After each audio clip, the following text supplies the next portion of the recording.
Bom dia, novamente a todos. E hoje nós vamos dar sequência no nosso assunto sobre as estrelas e dessa vez a gente vai estar entrando em um assunto um pouquinho mais específico da física.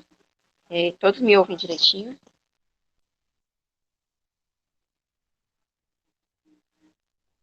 Tá dando de ouvir sim, Tati. Muito bem. Nós vamos entrar em assuntos um pouco específicos, mas vou tentar não me aprofundar tanto nesses assuntos, porque são alguns assuntos que são lá do final do curso, assuntos de quântica, e eu vou fazer só um breve resumo, porque é um assunto bem interessante. E que quase, quando a gente fala em estrelas, é uma das coisas que a gente vê e percebe, que é justamente essa questão da energia. E principalmente a energia nuclear. Hoje também a gente vai dar continuidade em relação à vida e vamos ver os estágios finais de uma estrela. O que é que ela vai se transformar. Outra, se vocês tiverem perguntas, vocês podem deixar no chat, tá bom, gente? A gente vai ter o maior prazer em responder, como ontem, porque essa interação com vocês é fundamental para os nossos trabalhos.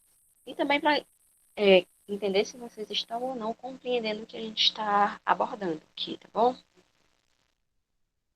A, a gravação vai vir lá no nosso canal, no, no YouTube, que a gente criou, certo? Então, quando a gente terminar todas as atividades, a gente vai estar publicando lá e a gente vai mandar o link por e-mail para vocês terem acesso a essas gravações, caso vocês queiram rever os assuntos aqui que a gente trabalhou, tá bom? Ou então ver as outras palestras, vai estar tudo lá no nosso canal, tá bom? Tá dando propaganda aqui, gente, tem que fazer. Bom, como eu falei, a gente vai iniciar esse assunto de energia nuclear, porque é o que move justamente as estrelas. A gente viu um pouquinho na vida delas, justamente o consumo que é dado, o que mantém a estrela viva é justamente essa queima de energia. Mas, acho que vocês já viram, né, a questão dos próprios reatores nucleares que a gente tem no planeta.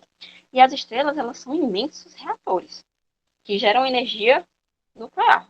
Que seria exatamente essa energia nuclear? Energia do núcleo. Vamos especificar um pouquinho mais a respeito disso. A luz do Sol, é, ela nos alimenta. A luz do Sol que nos alimenta, ela é produzida justamente no interior profundo do Sol. Eu devia ter trazido uma imagem para especificar um pouquinho mais das camadas do Sol. Para entender isso, a gente vai examinar um pouquinho dessa energia que é gerada dentro dos núcleos, tá? Antes de entrar lá, antes de entrar no núcleo, vamos só passar um resumozinho um pouquinho.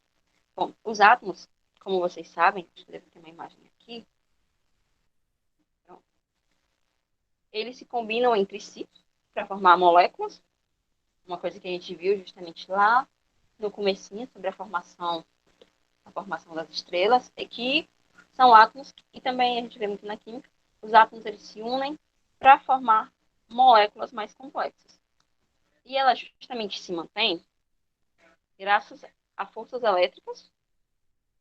Isso daqui é uma representação que vocês conhecem muito dos átomos, núcleo do átomo, eletrosfera, e você vê muito isso aqui na parte de eletricidade. Na de eletricidade você vai ver muito essa questão dos elétrons e toda a parte de eletricidade. Então, os átomos em si, eles se mantêm justamente graças a essas forças elétricas, que resultam dos átomos que estão sendo compostos de determinadas moléculas. E, bom, há uma troca, vocês também viram isso em química, isso é bem bacana, que os átomos, eles fazem entre si. Átomos, moléculas, eles fazem trocas, fazem, vocês conhecem como ligação iônica, ligação covalente, ligação metálica, no caso dos metais, e eles fazem esse compartilhamento de elétrons, que é justamente o elétron que está em sua última camada de valência, está lá mais fácil de sair, e se aparece um outro átomo que está com uma falta, acho que vocês já devem lembrar, que um átomo, para ele estar estável, ele precisa de 8 elétrons na sua camada de valência. Então, se tem um átomo que tem 7, 6 e aparece um que tem excesso, eles se aproximam, fazem essa troca. Eles tentam se manter estáveis. Então, acontece muito. Bom, essas forças elétricas, moleculares, elas não são muito fortes. E vocês devem lembrar. Está sempre puxando aqui na memória de vocês. Isso aqui é um pouquinho assunto muito da química. Então, todos esses átomos, principalmente quando eles têm uma camada de valência bem maior, átomos que têm muitos elétrons, quanto maior a camada de valência, mais longe, né, eu tenho uma representação do átomo e as camadas de valência melhor para explicar, mas quanto mais longe a camada de valência estiver, o elétron estiver na camada de valência, mais fácil vai ser para ele perder, porque o núcleo, a força que o núcleo emite para prender esse elétron que está lá longe, vai ficando cada vez mais fraca. Então, quanto mais camada de valência tiver, aparecer qualquer um, leva o elétron embora. Se tiver precisando, o elétron vai embora. E aí vai diminuindo a camada de valência. Então, quanto mais distante, mais fraca essa energia para se manter um elétron, do que se você pegar um elétron que está aqui, na primeira camada de valência. Você não vai conseguir tirar ele com muita facilidade, porque a força do núcleo é bem maior. O núcleo não quer perder. Então, ele segura ali e não permite. Mas, estando um pouco mais longe, ele vai embora. Deixa eu voltar aqui. Assim, se a gente fizer um rearranjo dos átomos numa molécula, ou se quebrarmos, o resultado vai ser justamente uma liberação de energia. Perder um elétron vai liberar uma energia, mas essa energia química, no caso, ela é pequena. Não é tão significativa. Por exemplo, trouxe aqui os dois exemplos, queima de carvão e a própria queima do petróleo gera energia, mas não é uma energia tão... Gera uma energia boa, mas não é tão grande como, por exemplo, uma reação nuclear, que a gente vê em muitas usinas.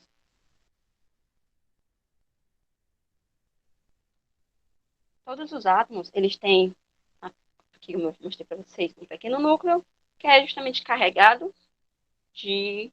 O que tem no núcleo? Prótons. Enquanto os elétrons, eles têm uma carga negativa, os prótons, eles têm uma carga negativa e aqui positiva. Para lembrar. E a nuvem, os elétrons todos rodeando o núcleo. O núcleo propriamente é constituído por partículas conhecidas por núcleos, que podem tanto ser prótons, carregados positivamente, ou nêutrons que não têm carga.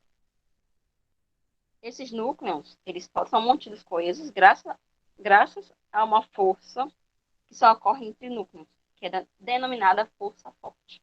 Eu trouxe aqui, assim, alguns exemplos das forças da natureza, não sei se vocês já chegaram a estudar sobre elas, ou se conhecem. Eu sei que, pelo menos, quem tá iniciando na física, conhece a força da gravidade, não, e a força eletromagnética, que são forças que a gente costuma ver, costuma ser trabalhada aqui no ensino médio, a gente vê muito essas duas forças. Já essas de baixo são forças que você só vai ter informações se você pesquisar ou se você tiver estudado quântica, que cai, é onde justamente essas forças vão estar mais presentes, ou por acaso estiver estudando física nuclear ou alguma coisa em relação ao núcleo, porque são forças que estão justamente voltadas para isso. No caso da força nuclear forte, que é o que a gente vai abordar aqui com mais, a gente vai ver muito o uso dessa força aqui assim, que é a força mais presente no núcleo, ela possui um alcance muito pequeno. Deixa eu voltar aqui assim, que é justamente essa força que mantém os elétrons presos, que não permite que os elétrons vão embora. Só que, como eu falei para vocês, se o núcleo, essa força só consegue ter uma, um poder muito forte, uma ação muito forte, se ela estiver perto. Porque o seu alcance é pequeno. O núcleo, a gente vê um átomo, já é uma matéria, um corpo muito pequeno. E essa força nuclear, ela é muito pequena mesmo. Tanto que ela não consegue alcançar, não consegue ter muita força em um átomo que tem camadas de valência muito grande. Ele só fica muito. Ele só atua melhor nas proximidades, nas suas proximidades. Então, quanto mais longe, aquilo que eu falei, quanto mais longe, menor essa força nuclear.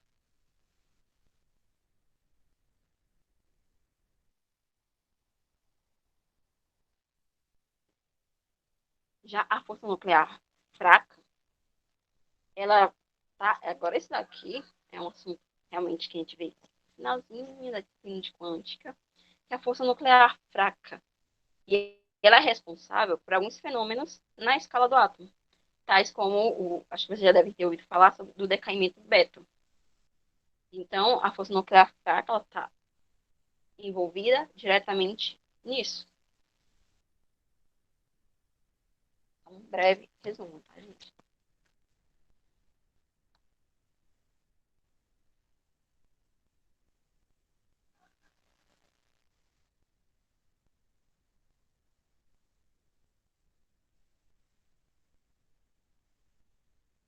Bom, eu coloquei aqui assim os processos de fissão, de fusão nuclear, porque são as coisas que acontecem ali no núcleo. Porque assim, para você gerar energia, justamente nesses processos, que é o que acontece dentro do núcleo, que a gente vê justamente na liberação de energias nessas usinas nucleares, que é tão famosa, que causam bastante estrago quando há algum problema, é devido a estes dois processos. Mas por que a gente vai falar sobre isso? Vamos imaginar, justamente, que a gente dispõe de um reservatório de núcleos. Porque, assim, para haver liberação de energia, antes de, que é o que move as estrelas, a gente tem um processo em que a gente tem muitos átomos de hidrogênio que estão circulando dentro da estrela, principalmente no núcleo. Hidrogênio, eles se juntam ou eles se separam. Só que para você fazer isso, demanda muita energia mesmo. O que a gente viu, bem que assim, a gente tem um núcleo e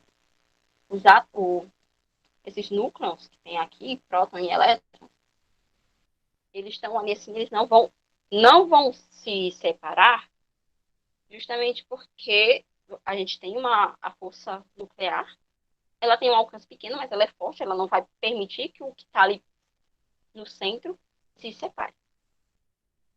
Ela quer muito para si o que está ali. Os prótons e os nêutrons, ela não vai permitir que eles sejam mandados embora. Então a gente precisa pensar em como fazer isso. E,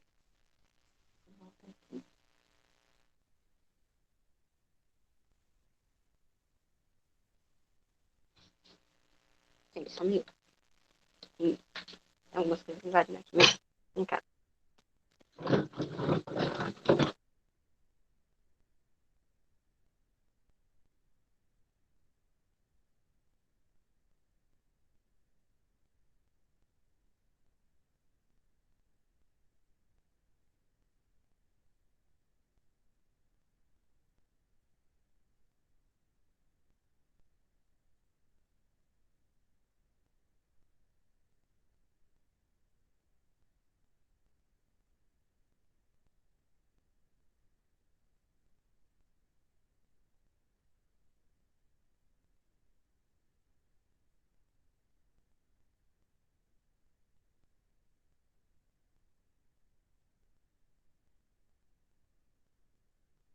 Gente, até aqui surgiu alguma dúvida, alguma curiosidade.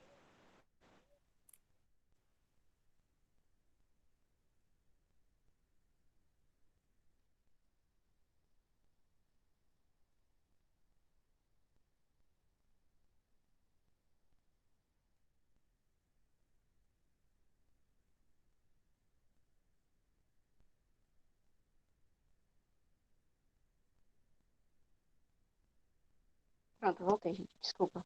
Tem Tem a pergunta do invasão. Afonso, tá? Mas aí, cara. O Afonso perguntou por que a fusão ela gera bem mais energia que a fissão. E nós vamos já entrar nisso. Tá? Pronto. Olha aí, Vou parece ver que se ele eu tava consigo. adivinhando. Né? Eu vou ver se eu consigo responder essa tua pergunta. Já, já.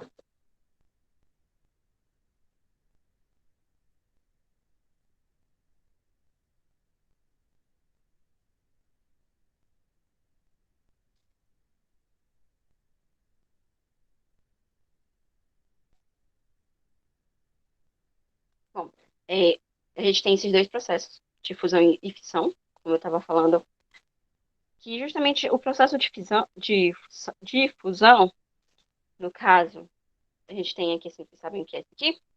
Que processo é esse?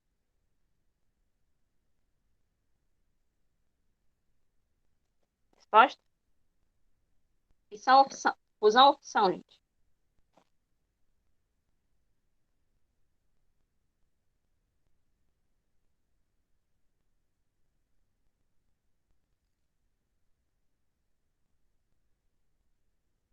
Nada.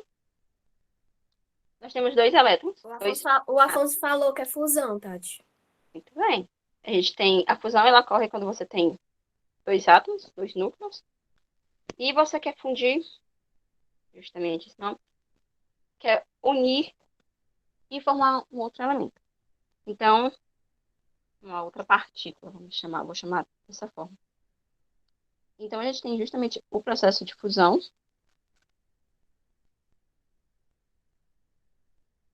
Ai, e aqui, o processo de fissão nuclear, em que você vai dividir justamente este átomo.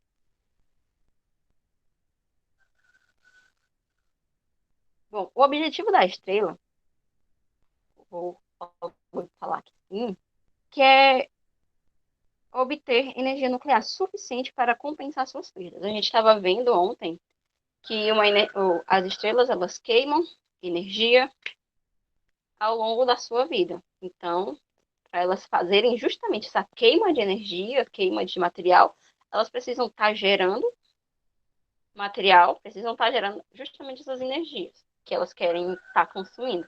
Então, é para isso que existem esses dois processos dentro do núcleo, que é para elas produzirem energia para si.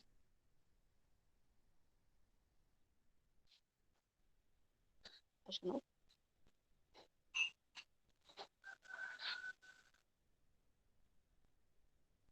Bom, no caso das estrelas da sequência principal, elas obtêm a sua energia justamente por fusão. Elas fundem quatro núcleos de hidrogênio, isto é, quatro prótons, e eles formam um núcleo de hélio. Não tem aqui, não. Aqui é outra coisa. E formam um núcleo de hélio.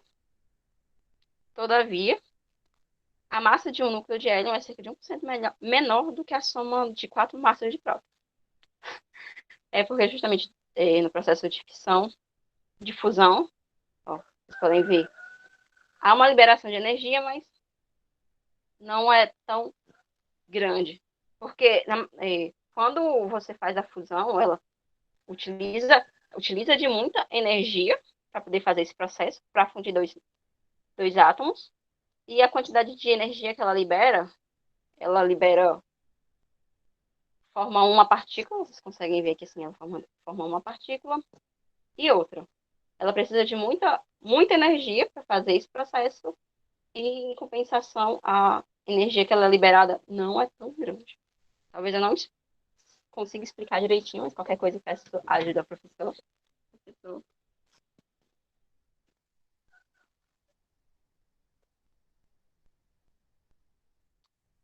Mas,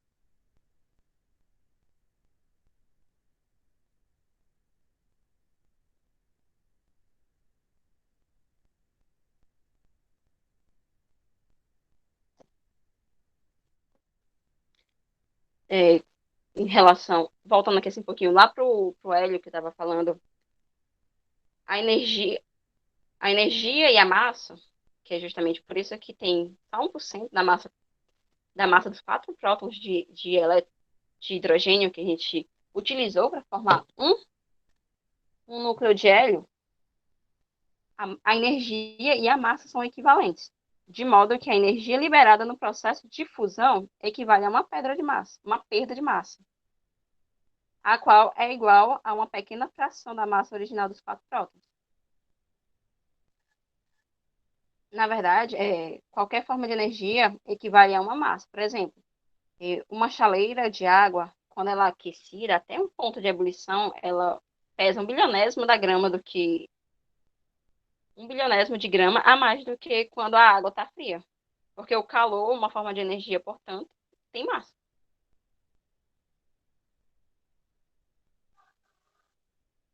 Eu não sei se deu para entender a função. Acho que eu me perdi um pouquinho na tentativa de explicar.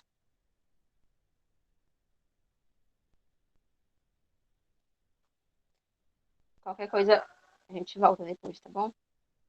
Bom, as estrelas da sequência principal, o que a gente costuma ver muito, elas produzem a sua energia pela queima do hidrogênio e sua lenta transmutação em hélio. A energia é produzida na região central do núcleo da estrela, onde a temperatura e a densidade, como a gente viu, são bem, bem altas. E então, lentamente, ela é transportada da superfície para fora. Antes disso, eu queria mostrar um videozinho que eu queria mostrar para vocês. Isso vai dar certo. Deixa eu botar aqui.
Ao contrário da bomba atômica, em que a explosão acontece a partir da fissão de um núcleo atômico pesado, a bomba de hidrogênio usa o princípio da fusão nuclear.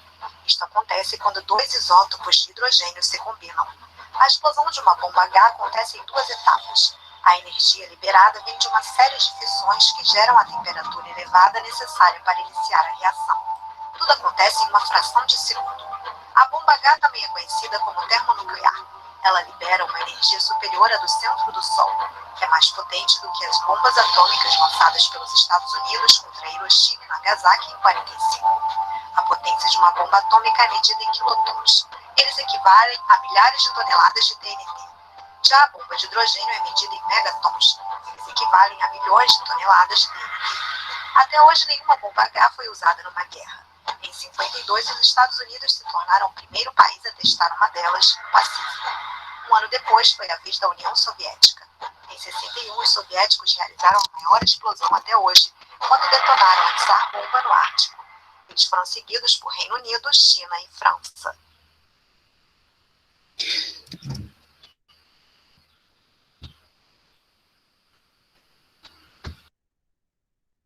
Eu trouxe esse videozinho.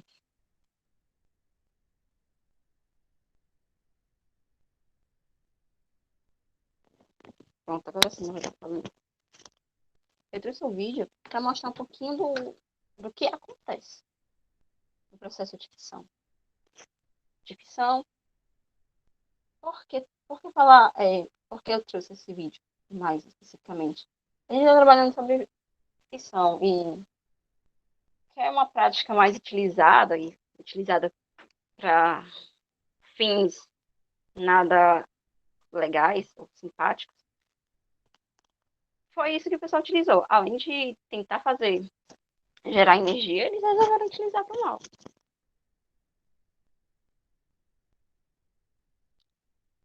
Bom, eu estava falando também sobre essa energia que é produzida no centro das estrelas, mas ela é uma energia que ela é transportada lentamente. Demora muito. E isso nos leva a duas questões, na verdade. Por que a energia é liberada tão lentamente? E também por que as estrelas não explodem? Porque a gente viu ali assim, é a bomba de hidrogênio, que é um impacto muito grande. E por que as estrelas não explodem, liberando instantaneamente uma imensa quantidade de energia nuclear? Para isso, a gente vai entender dois fatores que impedem justamente essas reações. Impedem as reações de fusão dos prótons sejam tão rápidas. Uma delas, e eu trouxe aqui assim, acho que a vida deve ter visto, o efeito túnel, ou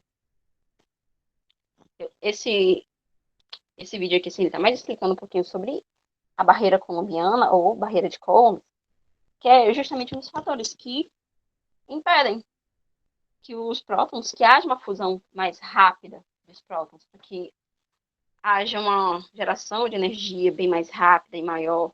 Então a gente tem aqui assim a barreira colombiana, ou a barreira de Coulomb, que ela justamente ela acontece porque os prótons eles têm a carga de mesmo sinal.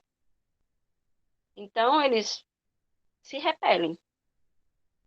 Essa repulsão elétrica ela age como uma barreira, como vocês estão vendo aí, que é denominada como colombiana devido a quem viu, ou também. Então, quando dois prótons entram em colisão direta, a distância mínima que eles atingem antes de se separar depende da velocidade que eles tinham quando iniciaram.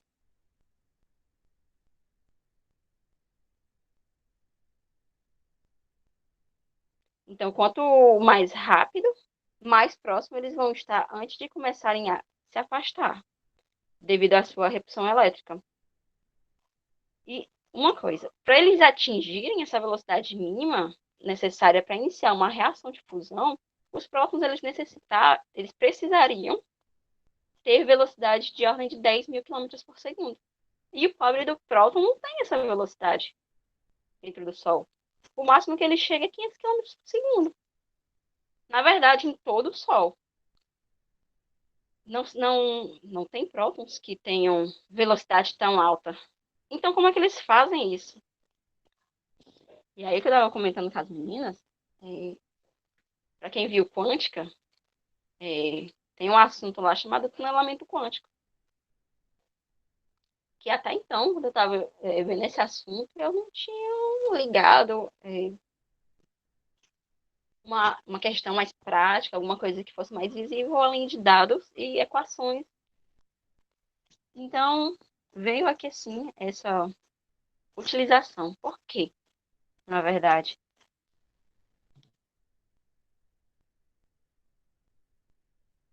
E justamente o tunelamento quântico, ele é um efeito da mecânica quântica no qual as partículas podem transpor um estado de energia classicamente proibido até então, como vocês estão vendo aqui, para eles passarem, por isso eles tinham que ter uma velocidade muito alta, e eles não chegam nem a um décimo da velocidade que é exigida para eles se afastarem. Então, o tunelamento quântico, ele permite, entre aspas, uma partícula, ela pode escapar dessas regiões cercadas por barreiras potenciais, mesmo que a sua energia cinética seja menor do que a energia de barreira, que é o que a gente se depara aqui.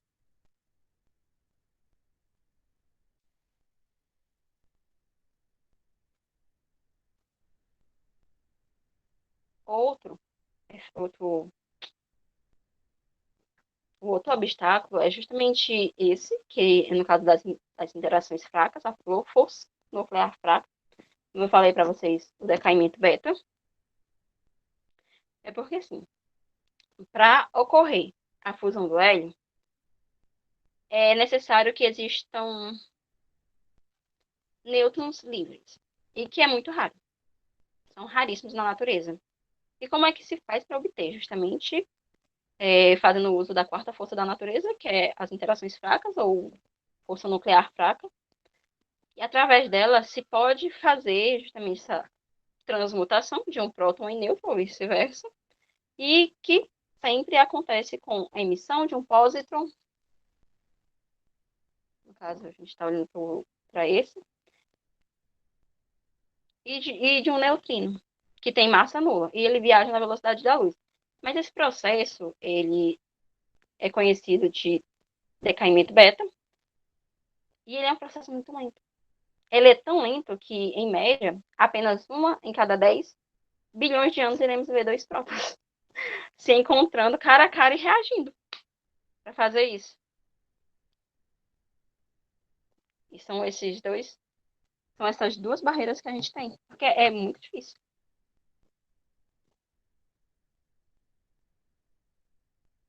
E agora? O que acontece com uma estrela quando ela esgota todo o seu hidrogênio central? Hidrogênio lá no seu núcleo. E, gente, a gente viu um pouquinho disso lá no comecinho. Bom, depende. Depende da massa. Claro, depende da massa da estrela. De maneira geral, as estrelas elas evoluem mais rapidamente quanto maior faça a massa. Deixa eu ver. Pronto, aqui. Melhor explicação. Esse gráfico estava lá no começo, esse diagrama. Trouxe de novo para especificar um pouquinho. A gente comentou, a Jéssica estava falando para vocês, justamente dessa passagem de estrelas mais massivas. As estrelas mais massivas, quanto mais rápido elas têm, mais rápido elas passam para o seu estágio de supergigantes. Bom, as estrelas de massa igual ao Sol, elas levam muito mais tempo para fazer essa transição. Elas levam mais do que 10 bilhões de anos para fazer isso.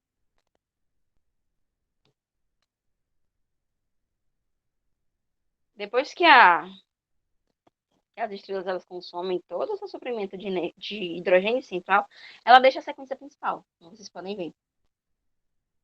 E ela começa a se mover nesse diagrama em direção, no caso, às estrelas supergigantes, ou as estrelas de muita massa. Elas vão virando estrelas supergigantes. E essa região central agora é constituída quase inteiramente de hélio.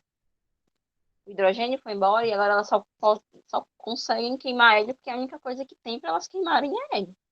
E não produz mais energia. Tanto elas como as gigantes. Ou como as gigantes vermelhas. No entanto, a estrela continua irradiando energia pela sua superfície. E a maior parte desta energia está acumulada na região central, que é denominada de caroço da estrela. Ela vai perdendo energia, vai esfriando e ela começa a se contrair. E é justamente nesse processo de contração, de morte lenta das estrelas, que a massa dela vai, de fato, importar para o que ela vai se tornar.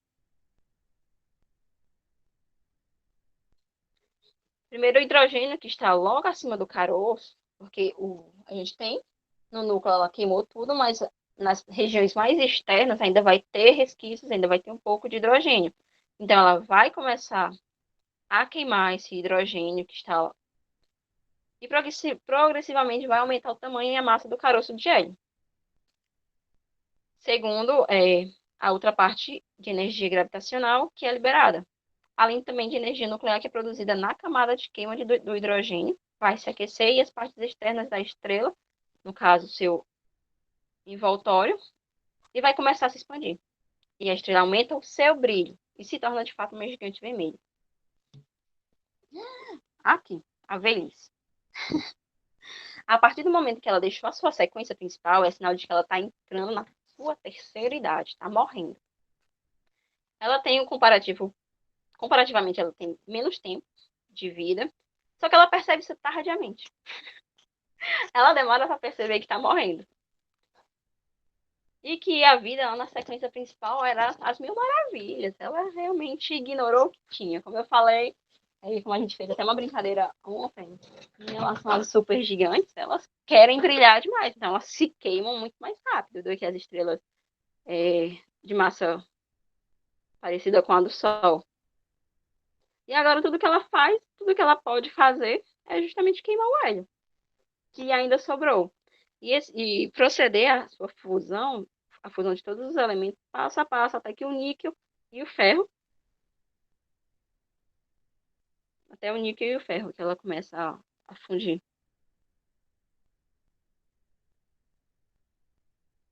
E bom, eu trouxe aqui assim, um esquemazinho bem que vocês já devem conhecer em relação a todo o processo de fusão, da vida das estrelas. Bom, eu vou mostrar um pouquinho dessa parte aqui para vocês. E a Kari, ela vai entrar e discutir mais a fundo todas essas outras evoluções que acho que todo mundo acha mais interessante. Essas três que são as fases mais bonitas, digamos assim, da morte das estrelas.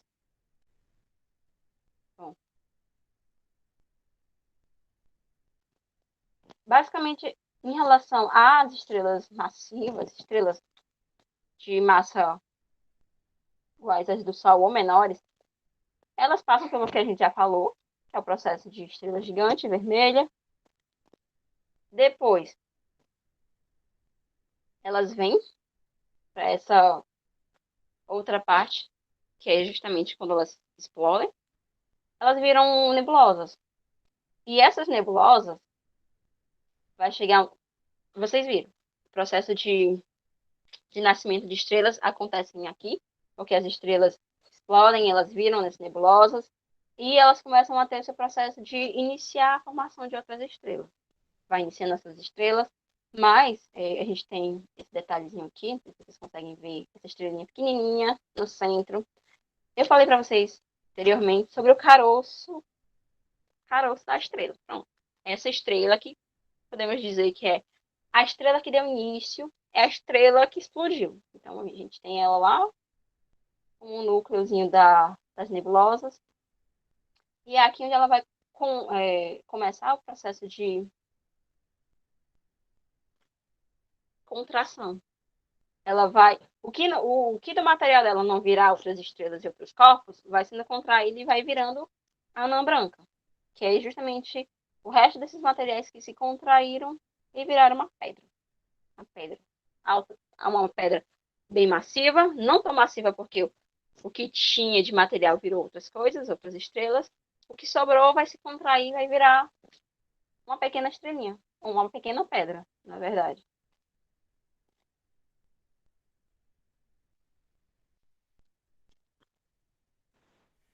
E Agora sim. agora, pois é, agora vem a parte boa, né, Cariane?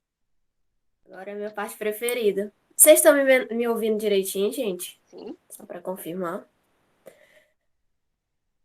Beleza, obrigada pelo retorno. Bom dia, eu esqueci de falar, né? Bom dia a todos e a todas. Eu vou dar continuidade aqui a essa parte final da estrela, né? A morte da estrela. E eu vou falar um pouco sobre a matéria extremamente densa, para dar início nessa situação toda, né?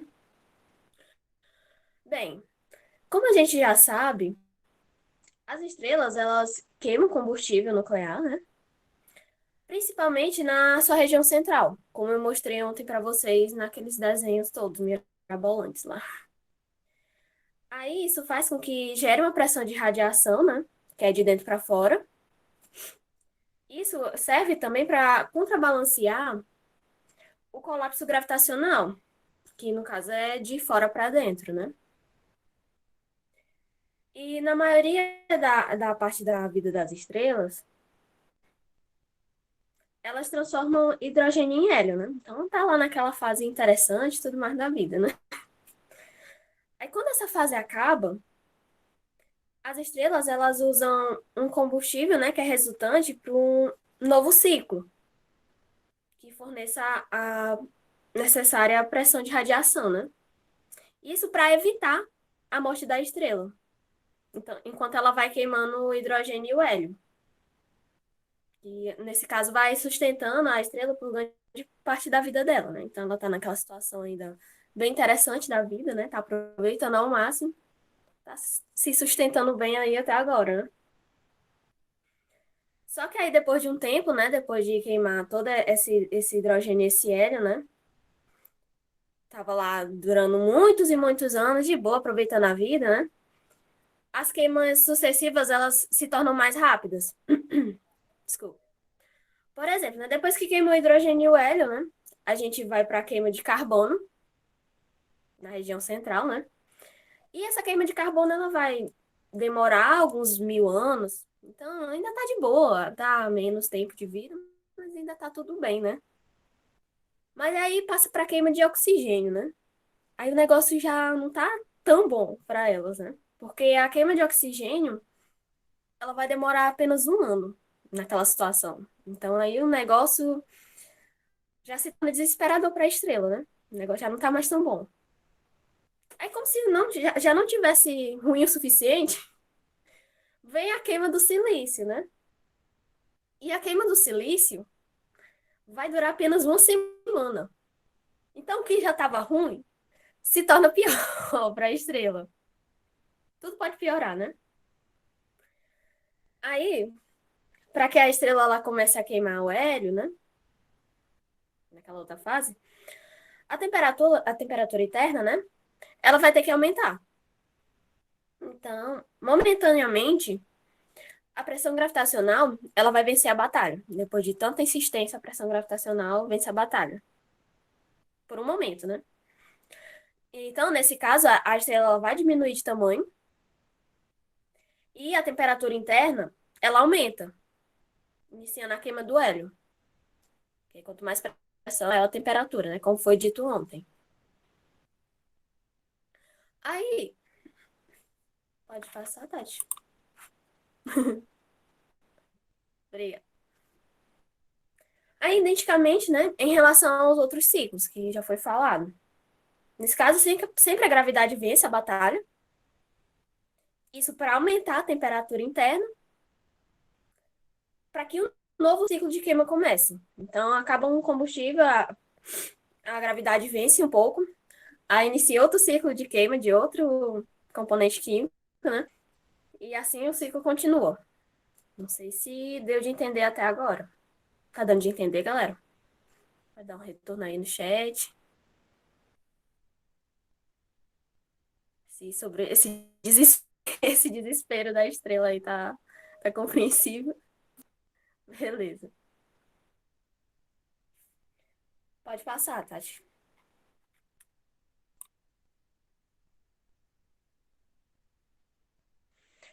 Aí vem a pergunta, né? E se o aumento de temperatura ele não for o suficiente para iniciar a queima do combustível armazenado? Enquanto estava aumentando a pressão e aumentando a temperatura, né? Tava de boa e ia para o próximo ciclo, né? Todas as estrelas seguem esse mesmo passo. E depende da estrela, né? Nesse caso aqui são as estrelas extremamente densas, de matéria extremamente densas, que são a estrela de maiores massas, que é a consequência da situação delas. Não sei se deu para entender, Denilson. Deu? Esse é um caso específico das estrelas de maior massa, né? Que foi comentado. Bem, gente, e se o aumento da temperatura ele não for suficiente para iniciar a queima de combustível armazenado? O que vocês acham que acontece? Devido a essa problemática aí. Se vocês têm uma ideia, o desespero dela já não é o suficiente, vai acontecendo mais coisa aí. Por via das dúvidas, a gente disse que explode. Então, né? Bem, se isso acontece, né? Como a gente já viu, a estrela ela não é capaz de gerar pressão de radiação, né? Porque se não tem pressão suficiente, não, a temperatura não vai aumentar, como já foi falado, né? E se isso não acontece, né? Para conter o colapso gravitacional, se ela não encontra um outro mecanismo para se manter, né? Para se conter, para conter esse colapso, né? Pode passar, Tati? Se tudo isso não é possível, inevitavelmente a estrela morrerá. Então é a situação triste e tudo mais, mas é a realidade, né? Mandou ela não se cuidar. Pode passar, Ah, Tati. pobre, já morreu. É triste, mas quem mandou ela não se cuidar, né? Bem, a gente vai vendo mais adiante, né? Que os objetos compactos, que são as nossas estrelinhas da terceira idade, né? Que a Tati mostrou lá, elas ainda produzem energia. Tá fraca, mas também não tá morta ainda, né? As estrelas que elas não atingem o limiar de temperatura que é necessário, né, para iniciar um novo ciclo de queima nuclear, nova fase da vida aí, né? Elas podem colapsar se elas tiverem um outro mecanismo que forneça uma certa pressão, né, para suportar o colapso gravitacional. Então, não adianta, gente. Elas tentam de toda forma se manter viva e tá naquele desespero, que nem eu disse para vocês. O negócio é tentar ao máximo se manter. Aí é nesse ponto, né, que entra o assunto da matéria extremamente densa. Aí, o que é, né, a matéria extremamente densa?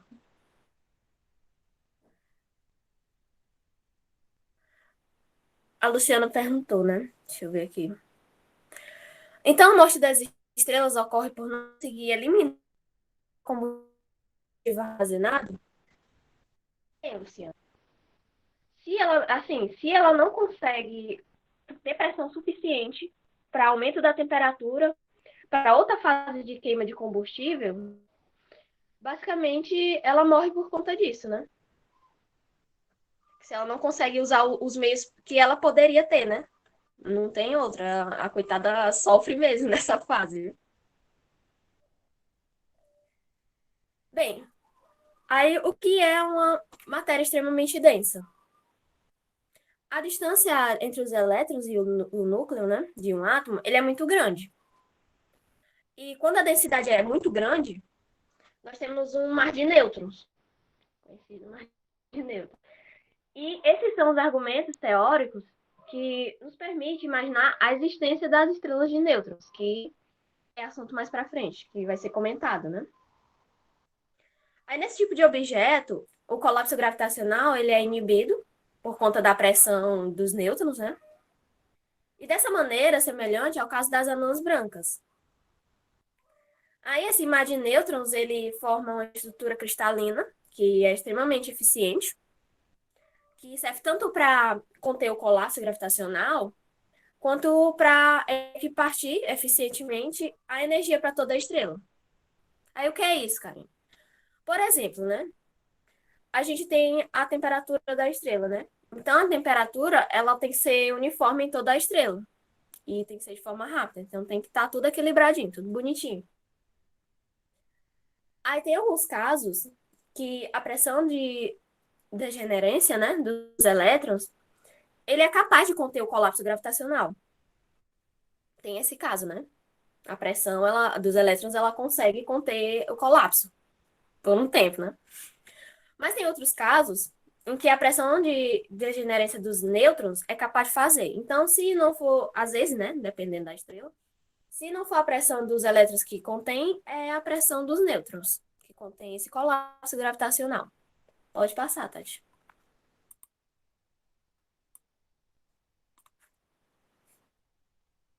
Beleza, né? Tem essas duas opções e tudo mais. Mas e quando nem essa opção da pressão dos elétrons e nem a pressão dos nêutrons for suficiente para conter o colapso? Não adianta tentar tentando ali se manter para não colapsar, para não entrar em desespero, sendo que já está a situação desesperadora. Mas e se nenhuma dessas opções der jeito de conter o colapso gravitacional? O que vai acontecer com a estrela? Alguém tem uma ideia? Alguém chuta? Podem colocar no chat, gente. O Antônio disse que implode. Alguém mais? Dou-lhe uma. Dou-lhe duas. Dou-lhe três. Pode passar, Tati. Ela morre também. Então, gente, com essa situação, né, não tem como, não adianta. O colapso gravitacional vai continuar. Não adianta, não tem jeito. Então, com esse colapso, a gente vai ter a formação de um buraco negro, que tem a densidade infinita, né? Então, tá aí, você finalmente, né, criou um buraco negro. Exatamente, galera, vocês estão certos. Morte entre aspas, porque a estrela realmente, assim, a gente fala morte da estrela, né? Mas a estrela não morre de fato, né? Ela se transforma em outra situação, né? Que é justamente o que a gente está mostrando aqui nesse momento. Agora, dizer morte, morte, né? Não tem exatamente. Pode passar, Mas Tati. essa morte mata tudo que chegar perto, né? Mas ela continua lá, né, querida? É problema dos outros que chegarem perto. Pode passar, Tati.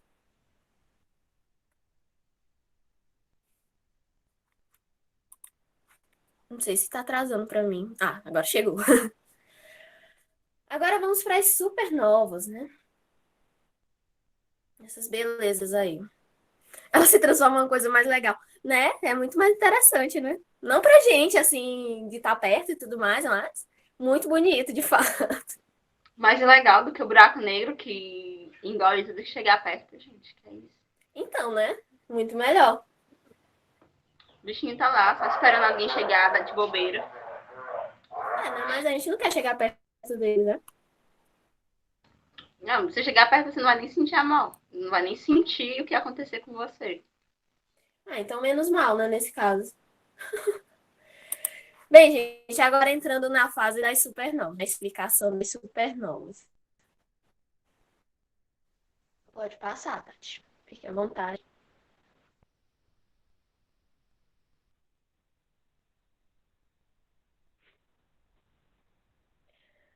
Bem, aqui tem um exemplo, né? Só uma imagem ilustrativa, né? Quando a gente considera o caso das estrelas de maiores massas, né? Situado na parte superior da sequência principal, naquele diagrama que nós vimos ontem e a Tati mostrou de novo hoje, do HR, né? Elas rapidamente liquidam o seu reservatório central, né, de hidrogênio. Então, é aquela história, né? Quanto maior a massa, né? Quanto mais tu quer brilhar aí nessa situação, mais tu vai cair.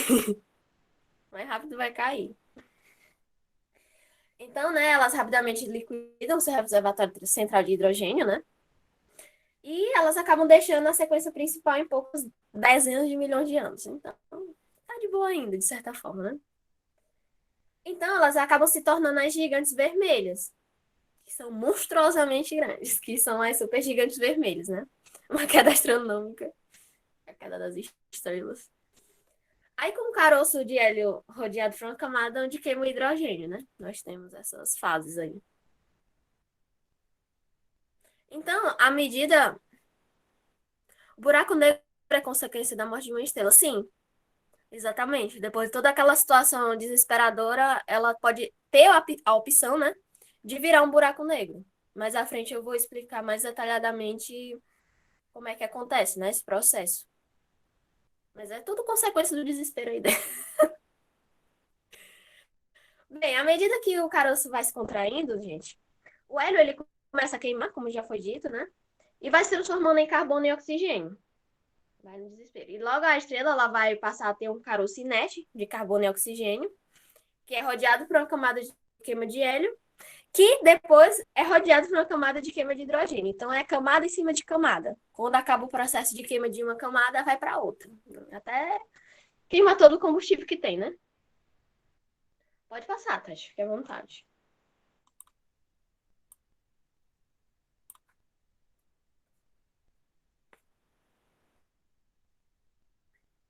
Bem, quando a gente passa do estágio de gigante vermelha, a estrela ela vai se tornando ainda mais luminosa.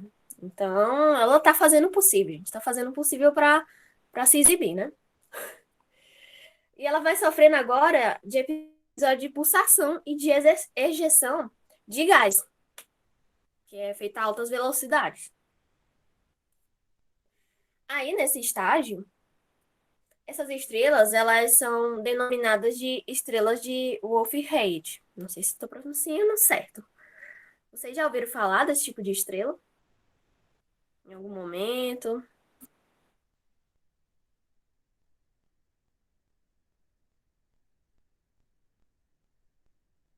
Não conhecia, né? Bem, essas estrelas, que é justamente uma ilustração aí, essa imagem aí do lado, né? Para exemplificar, essas estrelas Wolf-Rayet, elas frequentemente elas são abreviadas como WR, né? Não, ainda não. Essa daí ainda não, Antônio.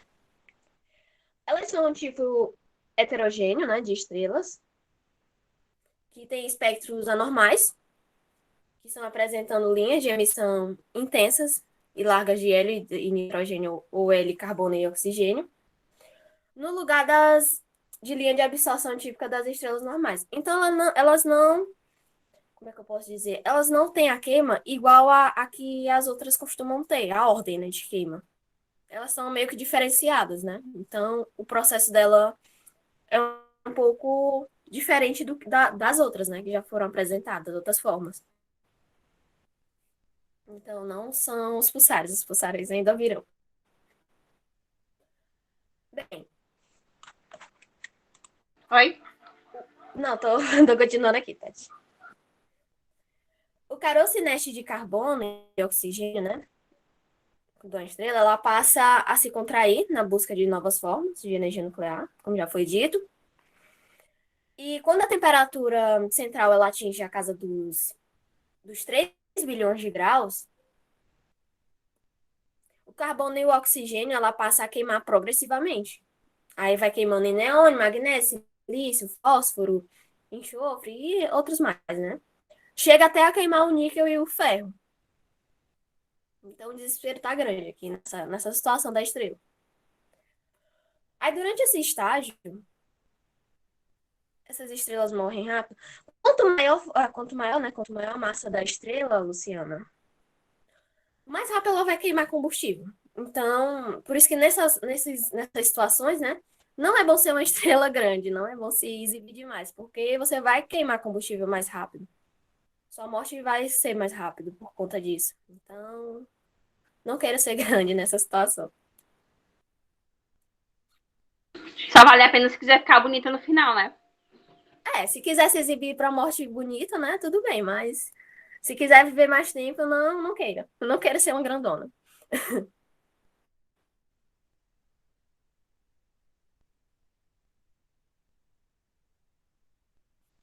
Bem, aí durante esse estágio, né, da estrela, ela ocorre perda de energia, além da forma de radiação eletromagnética. Então é assim que ocorre esse processo de desespero aí dela.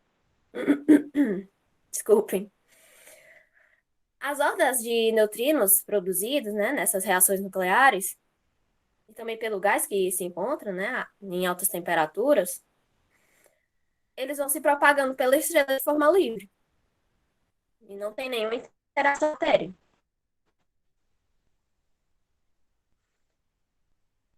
Opa, tá tendo uma contagem aí, tá? Tu clicou em alguma coisa? No meio da tela. Não sei o que foi, não. Vou dar uma olhada. Que tá bem em cima do slide.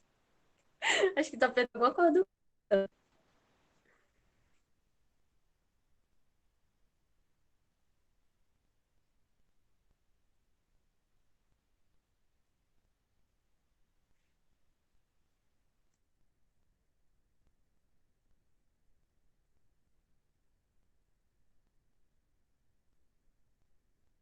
Vou fazer a conferência aqui e sumiu. Vou voltar de novo.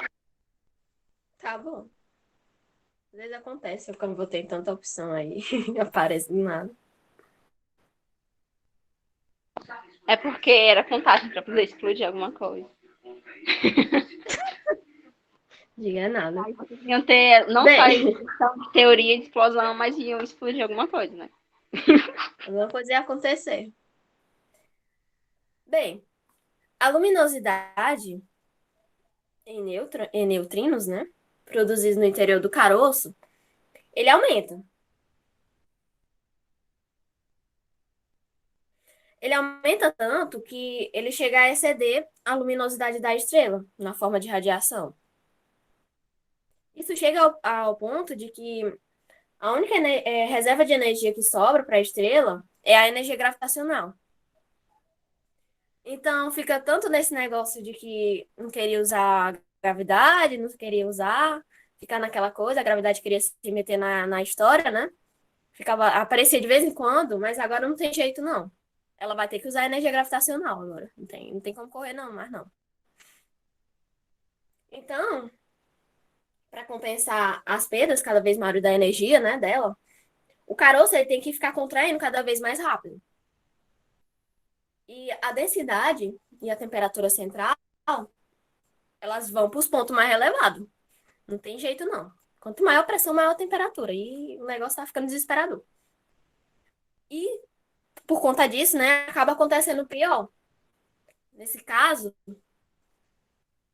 o caroço, ele começa a perder mais energia, porque ele passa a produzir os elementos mais pesados que o ferro. E, infelizmente, né, a estrela, ela tá a poucos segundos da sua morte. Não adianta mais correr, não adianta mais fugir, não tem quem salve mais ela, não adianta. As densidades, elas são tão altas que os neutrinos, eles não conseguem mais escapar facilmente. Então, é um Deus nos acude. Eles transportam a energia do caroço, né, para a envoltória, né, que se aquece cada vez mais. Vai se aquecendo lá. Até o ponto em que as reações nucleares, elas começam a ocorrer no próprio manto estelar. Então, tá explodindo tudo aí, o negócio tá ficando feio.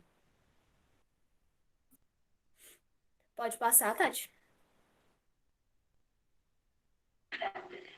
Tem duas perguntas aqui no chat, que uma do Antônio, que eu não sei dizer, Antônio, e que ele pergunta se atualmente quais as principais incógnitas que cercam o estudo sobre as estrelas.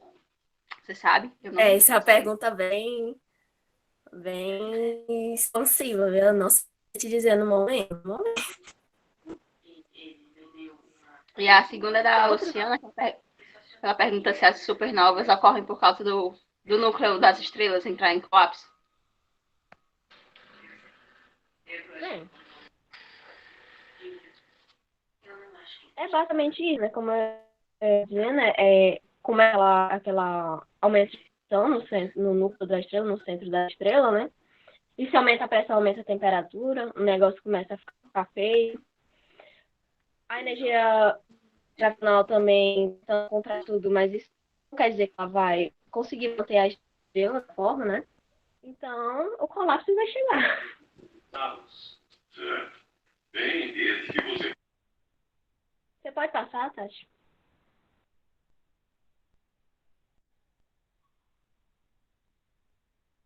Show. Bem, nesse caso, né? O caroço ele vai estar em contração livre e vai colapsar inteiramente.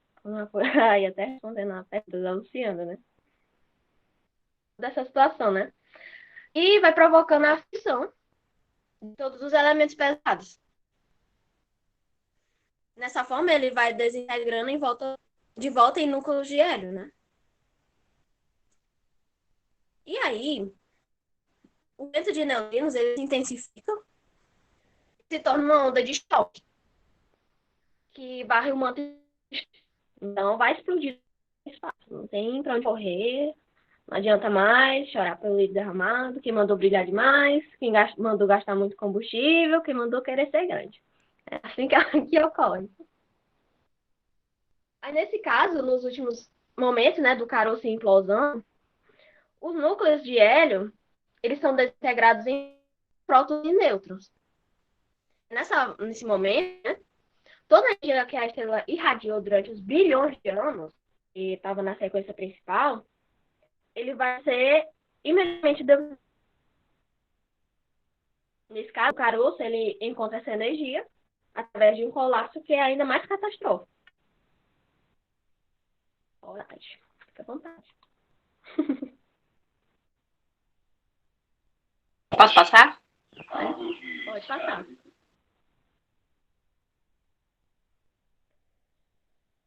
Se eu tiver no rápido mais, gente, me avisa. Às vezes, se eu começar a desandar aqui, eu falo rápido. Então, eu estou falando rápido demais. Não se sinta envergonhado, pode falar. Bem, o caroço colapsado, que está desvestido do seu manto, né, explodido, coitado, ele emerge agora como uma estrela de nêutrons que está girando rapidamente. E essa explosão titânica, né, ela é causada pela energia que foi liberada na implosão do caroço, né, e pela explosão do manto, que bem nesse momento, né, que resulta numa supernova. Que por um curto período de tempo, né, ela se torna tão brilhante quanto até mesmo as estrelas da galáxia brilhando juntas, né? Então o negócio é louco, é bonito, mas perigoso. Passei, Tati.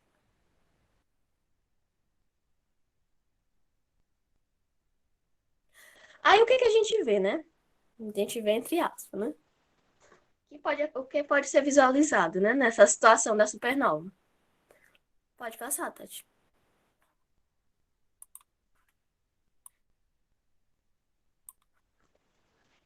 Pronto, segue alguém aí. Aí vem essa explosão bonitona aí, perigosa, gente, da supernova. Por isso que é dito que é bem brilhante. Muito, muito brilhante. Não queiram chegar perto, não desce.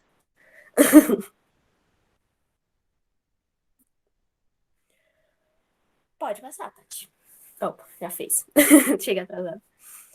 Bem, agora entrando nas estrelas de nêutrons, né? Que acontece depois da explosão, depois dessa situação aí da supernova, né? É uma das opções, né? Depois da acontecer a supernova. É as estrelas de nêutron. Bem, gente, as estrelas de nêutron, elas são entre os possíveis estágios finais da vida, né? Das estrelas massivas, como eu já falei. E elas pertencem à sequência principal, como já foi dito também. As estrelas que elas não são tão massivas o suficiente para se originar um buraco negro, né? Elas se tornam essas estrelas de nêutron. Então, ela é massiva, mas não é tão massiva. Aí, nesse caso, as estrelas de nêutron, elas são pequenas, só que elas são extremamente quentes e densas. Então, não se, como é que diz? Não se engane com o tamanho delas, elas são bravas. E elas apresentam altas temperaturas, ou alta gravidade, né? E pode ter campo magnético extremo. Então, por favor, não se engane com o tamanho delas. Vou repetir aqui. Aí, por exemplo, como é que surgem, né, essas estrelas de nêutrons? Como já foi dito, o processo vem da supernova, que já foi discutido ao longo do mini curso hoje, né, no começo. E esse processo, ele ocorre quando a estrela consome todo o seu combustível, como já foi dito. E quando isso acontece, né, vão se cessando as fusões nucleares, não adianta mais, do núcleo da estrela, né? E acontece o colapso gravitacional, aquela imagem bonitona lá que vocês viram. As camadas externas dela são ejetadas em grande velocidade, tem aquela explosão, e vai para toda direção. Aí fica um pequeno núcleo, que se mantém coeso. E é esse pequeno núcleo, que fica ali, que dá origem à estrela de nêutron. Aí, como o próprio nome sugere, né? Essas estrelas de nêutron, elas são formadas por nêutrons. Oh! Isso acontece, gente, porque o núcleo, que resulta da morte das estrelas, ele é extremamente massivo. E a sua gravidade, ela vai compactando cada vez mais, né? E isso faz com que os prótons e os elétrons, né? Eles se fundem em nêutrons. Aí, qual é o tamanho da estrela de nêutron, né? Só para ter uma ideia aí do tamanho da estrela de nêutron. Bem, as estrelas de nêutron, gente, elas têm um tamanho médio de 10 quilômetros a 30 quilômetros de diâmetro, né? Depende da estrela de nêutron. Então não é tão grande, né? Ela realmente. Só que por elas serem geralmente estrelas de brilho muito fraco, né? E pequenininhas, quando elas são comparadas a outras estrelas, o seu tamanho ele é estimado indiretamente. Isso ocorre, né? Isso ocorre por meio das interações gravitacionais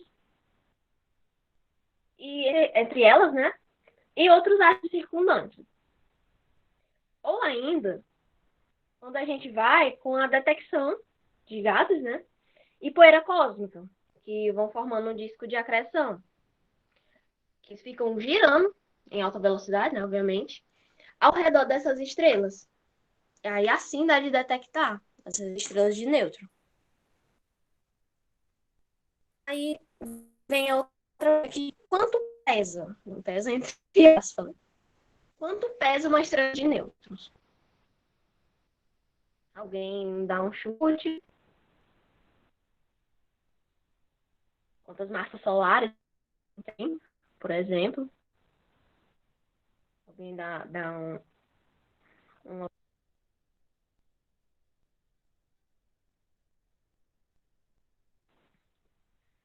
quer arriscar? Bastante, bastante, né? Bem, para ter uma ideia, as de nêutron, elas são originadas, né, de outras estrelas.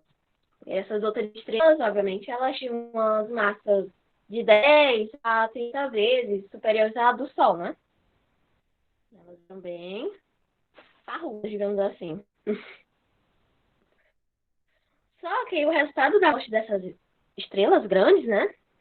Ela provoca o surgimento de uma estrela de nêutron. E a de nêutron, que antes era uma estrela zona de 10 a 30 vezes a massa superior do Sol, né?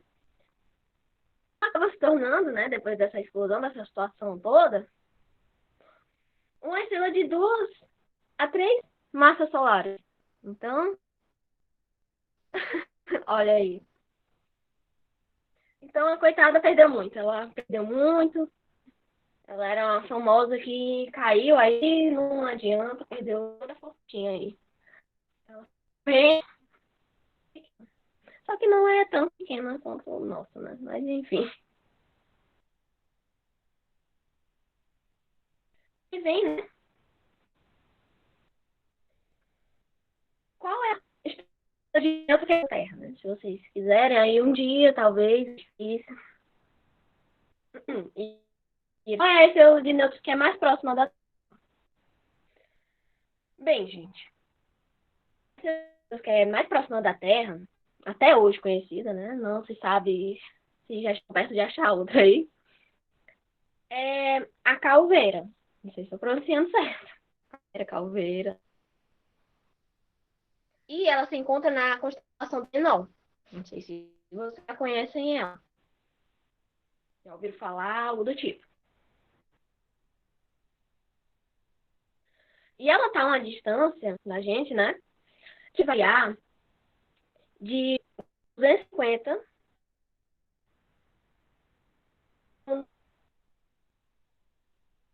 Aí, né, pra gente ter uma ideia bonitinha, um ano-luz, só um ano-luz, é 9,46 trilhões de quilômetros. Um ano-luz.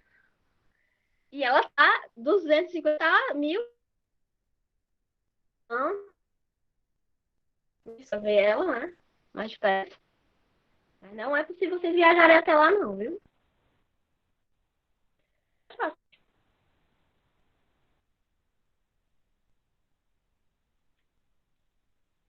Bem, agora vamos para uma parte histórica sobre essa análise das estrelas.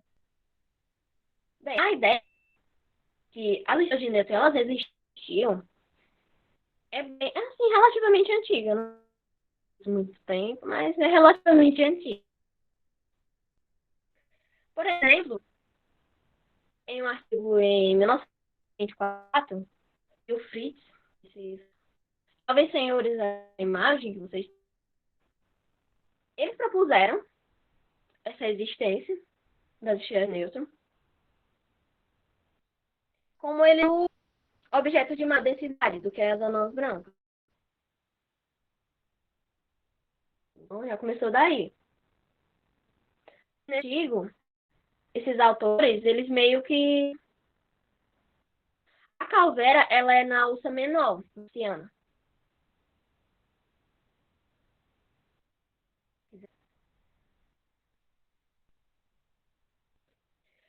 Bem, no artigo desses jovens senhores aí, eles meio que profetizaram, porque não tinha nenhuma evidência nessa época, né? Que essas estrelas de nêutron, elas nascem em explosões de supernova. Então os caras estavam à frente aí, profetizando tudo.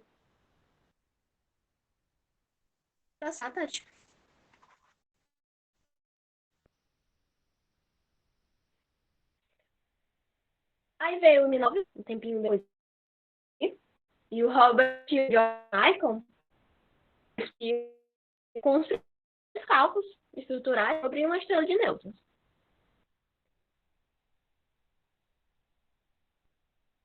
Esse cálculo se seguiu com esse tema, né? Tema atual, naquela época, né? Assim, estavam procurando. Só que os nêutrons, eles foram meio que deixados de lado nessa época. Aí por que, cara? Ele foi deixado de lado? Porque não tinha tecnologia disponível para analisar, né? Para elas serem observadas. Em 1909, apesar de ter evoluído bastante coisa, já ainda não é possível observar essas estrelas de nêutron. Observar todas essas para saber se elas realmente existem, né? Pode passar, Tati.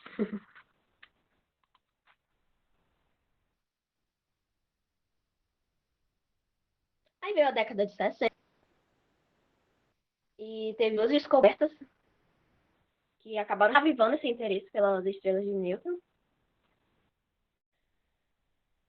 A primeira descoberta é a descoberta da fonte não solar de raio-x, que é o Scorpius X1, o X, X1, é um nome complicado de falar, que aconteceu pela descoberta do italiano Riccardo Giacconi.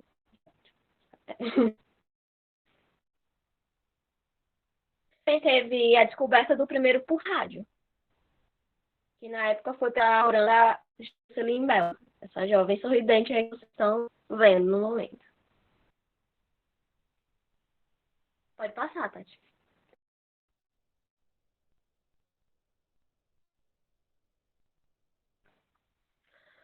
Aí veio 1968 e teve duas, que no caso foi a do pulsar de vela, que é o que vocês estão visualizando aí na tela. E tem a do pulsar do caranguejo também, que foi nessa mesma época. E os dois, eles foram localizados no resto de supernovas, como já foi profetizado pelo Walter e pelo Fritz em 1934, né? Então, realmente era das supernovas aí. Aí com a e dos pulsares de vela e caranguejo,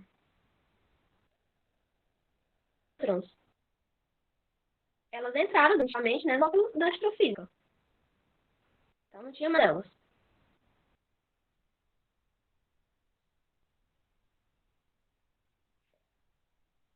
Pode passar, Tati.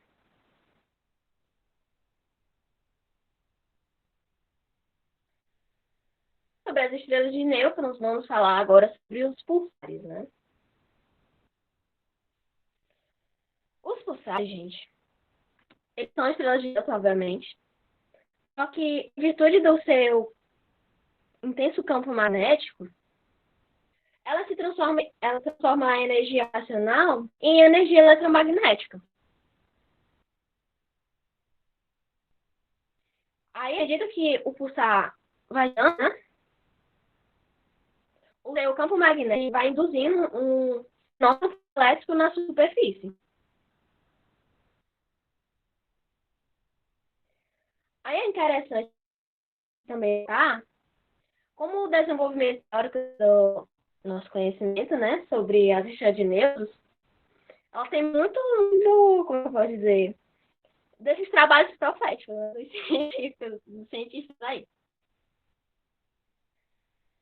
Por exemplo, né, foi assim também com o trabalho do Franco Pacini, em 1967. Ele viu, né, que uma estrela de nêutrons em rotação, em que o eixo do campo magnético não coincidia com a rotação, ele deve emitir uma reação pulsada, que é na taxa de rádio. Temos uma imagem ilustrativa aí. Aí, quase imediatamente, depois dessa previsão aí, eu pulsar rádio, então tava toquei aí. E hoje em dia, a gente tem mais de 1.200 pulsares conhecidos. Pode passar aí a slide, Tati.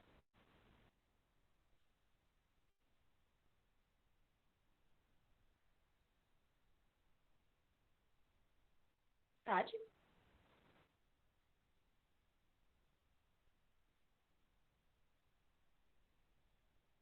Agora sim tô vendo. Às vezes trava pra mim. Nesse caso aí, essa figura, né? São pulsares, assim, todo a explicação, né, dos pulsares que são conhecidos atualmente por nós, né? Os pulsares rádio, que são até mesmo muito importantes para a astronomia. Pode passar, Tati.